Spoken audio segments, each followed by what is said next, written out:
بسم الله الرحمن الرحيم ألف لام را تلك آيات الكتاب الحكيم أكان للناس عجبا أن أوحينا إلى رجل منهم أن أنذر الناس فبشر الذين آمنوا أن لهم قدم صدق عند ربهم قال الكافرون إن هذا لساحر مبين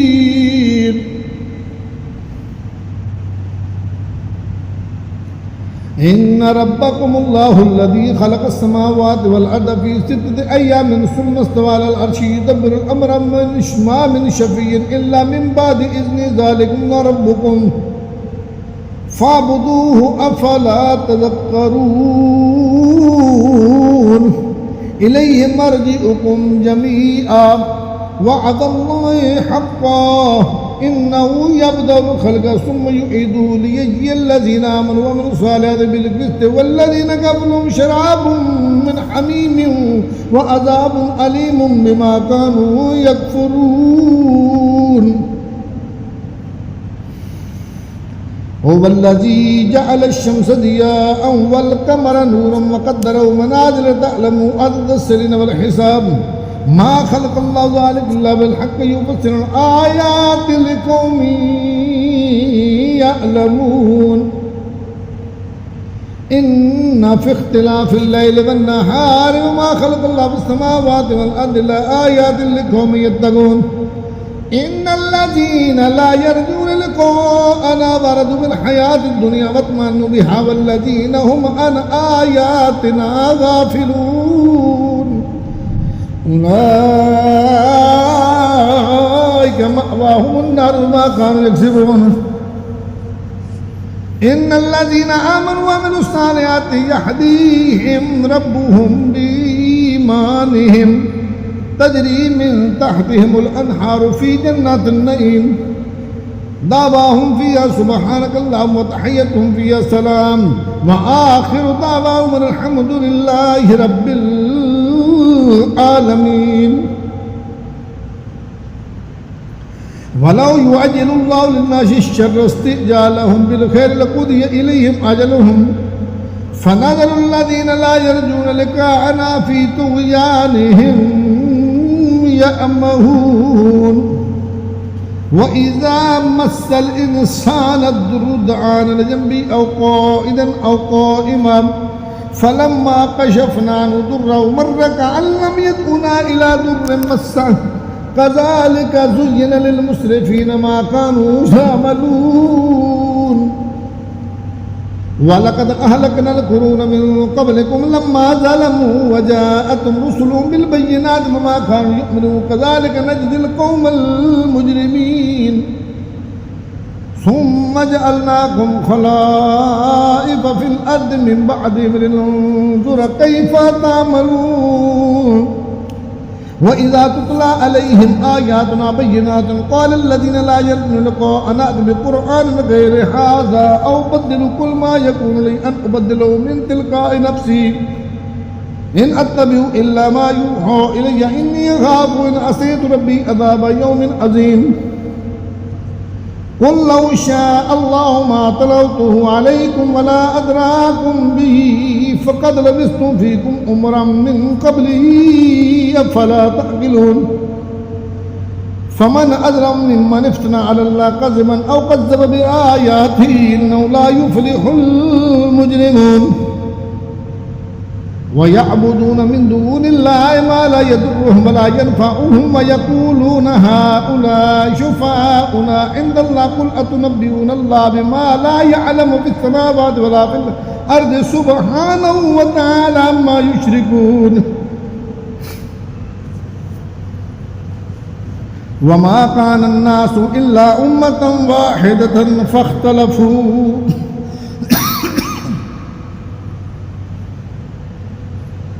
ولولا كلمة سبقت من ربك لقضي بينهم فيما فيه يختلفون ويقولون لولا أنزل عليه آية من ربه فقل إنما الغيب لله فانتظروا إني معكم من المنتظرين وإذا أذكر الناس رحمة من بعد ضراء مستهم إذا لهم مكر في آياتنا قل الله أسرع مكرا إن رسلنا يكتبون ما يمكرون هو الذي يسيركم في البر والبحر حتى إذا كنتم في الفلك وجرين بهم بريا طيبة وفرحوا بها جاءتها ريح عاصف وجاءهم الموج من كل مكان وظنوا أنهم أحيط بهم دعوا الله مخلصين له الدين لئن أنجيتنا من هذه لنكونن من الشاكرين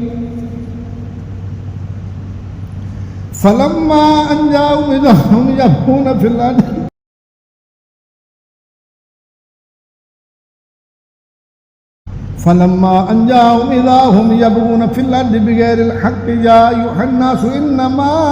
بغيكم على أنفسكم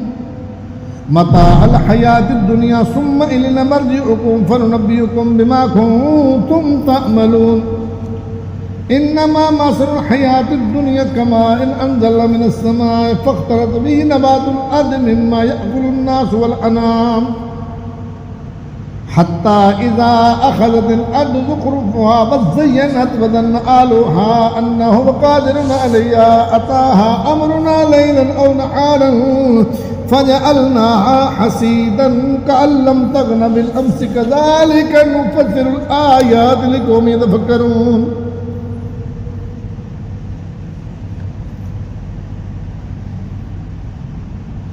والله يدعو إلى دار السلام ويهدي من يشاء إلى صراط مستقيم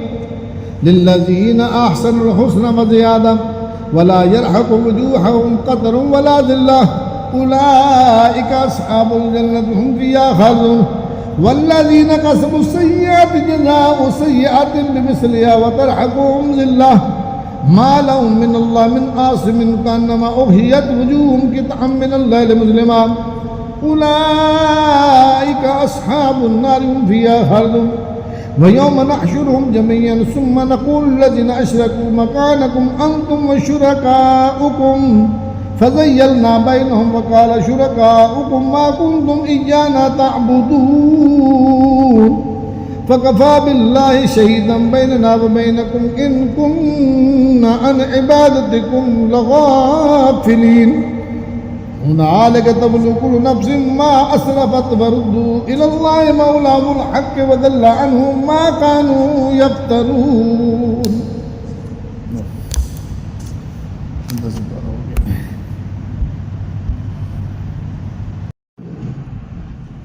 قل من يرزقكم من السماء والأرض أم من يملك السمع والأبصار ومن يخرج الحي من الميت ويخرج الميت من الحي ومن يدبر الأمر فسيقولون الله فقل أفلا تتقون فذلكم الله ربكم الحق فماذا بعد الحق إلا الضلال فأنا تصرفون كذلك حقت كلمة ربك على الذين فسقوا أنهم لا يؤمنون قل هل من شركائكم من يبدأ الخلق ثم يعيده قل الله يبدأ الخلق ثم يعيده فأنا تؤفكون قل هل من شركائكم من يهدي إلى الحق قل الله يهدي للحق فمن يهدي إلى الحق أحق أن يتبع من لا يهديه إلا أن يهدى فما لكم كيف تحكمون وما يتبع أكثرهم إلا ظنا إن الظن لا يغني من الحق شيئا إن الله عليم بما يفعلون وما كان هذا القرآن أن يفترى من دون الله ولكن تصديق الذي بين يديه وتفسير الكتاب لا ريب فيه من رب العالمين أم يقولون افترى قل فأتوا بسورة مثله وادعوا من استطعتم من دون الله إن كنتم صادقين بل كذبوا بما لم يحيطوا بعلمه ولما يأتهم تأويله كذلك كذب الذين من قبلهم فانظر كيف كان عاقبة الظالمين ومنهم من يؤمن به ومنهم من لا يؤمن به وربك عالم بالمفسدين وإن كذبوك فقل لي عملي ولكم عملكم أنتم بريئون مما أعمل وأنا بريء مما تعملون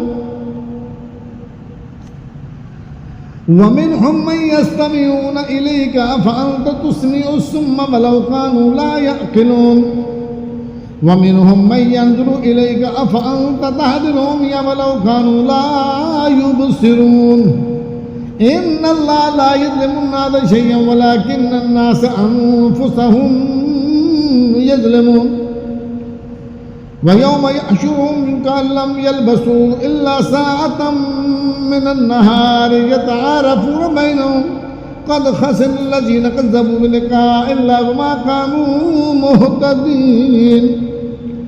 وإما نرينك بعض الذين نعدهم أو نتوفينك فإلينا مرجعهم ثم الله شهيد على ما يفعلون ولكل أمة رسول فإذا جاء رسول قضي بينهم بالقسط وهم لا يظلمون ويقولون متى هذا الوعد إن كنتم صادقين قل لا أملك لنفسي ضرا ولا نفعا إلا ما شاء الله لكل أمة أجل إذا جاء أجلهم فلا يستأخرون ساعة ولا يستقدمون قل أرأيتم إن أتاكم عذاب بياتا أو نهارا ماذا يستعجل منه المجرمون ثم إذا ما وقع آمنتم به الآن وقد كنتم به تستعجلون ثم قيل للذين ظلموا ذوقوا عذاب الخلد هل تجزون إلا بما كنتم تكسبون ويستنبئونك أحق هو قل إي وربي إنه لحق وما أنتم بمؤجرين ولو أن لكل نفس ظلمت ما في الأرض لافسدت به وأسر ندامة لما رأوا العذاب وقضي بينهم بالقسط وهم لا يظلمون ألا إن لله ما في السماوات والأرض ألا إن وعد الله حق ولكن أكثرهم لا يعلمون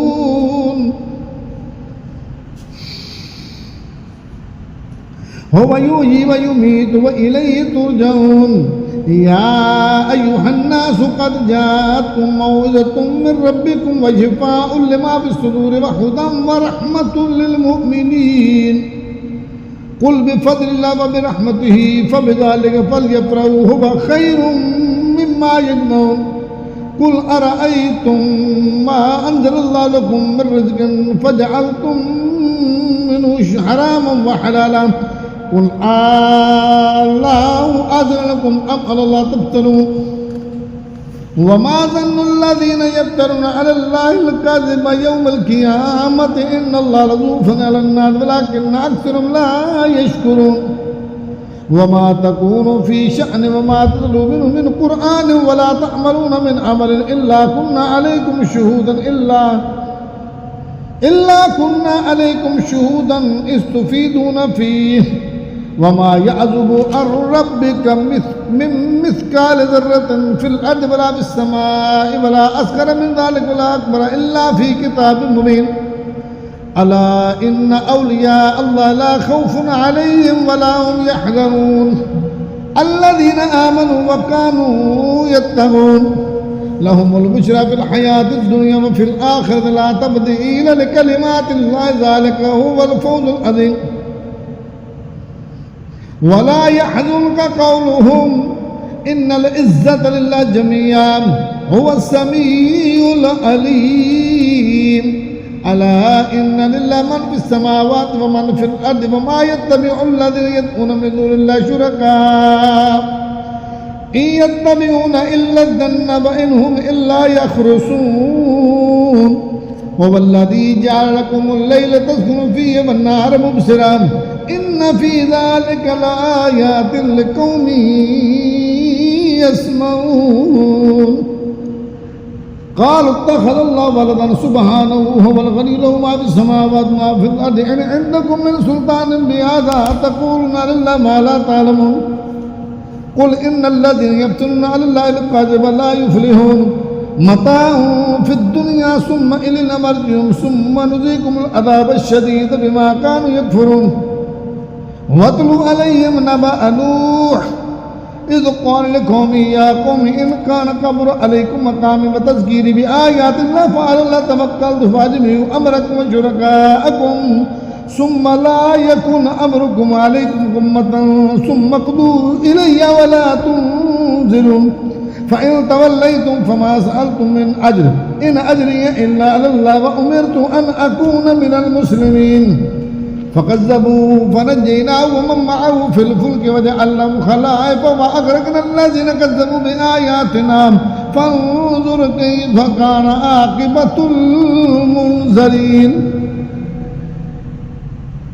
ثم بعثنا من بعد رسل إلى قومهم فجاءوهم بالبينات فما كانوا ليؤمنوا بما كذبوا به من قبل كذلك نطبع على قلوب المعتدين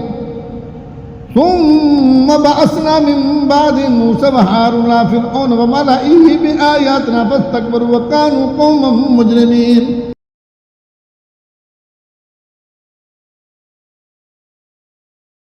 فلما جاءهم الحق من عندنا قالوا إن هذا لسحر مبين قال موسى أتقولون للحق لما جاءكم أسير هذا ولا يفلح الساحرون قالوا أجئتنا لتلفتنا أما وجدنا عليه آباءنا وتكون لكم الكبرياء في الأرض وما نحن لكما بمؤمنين وقال فرعون ائتوني بكل ساحر عليم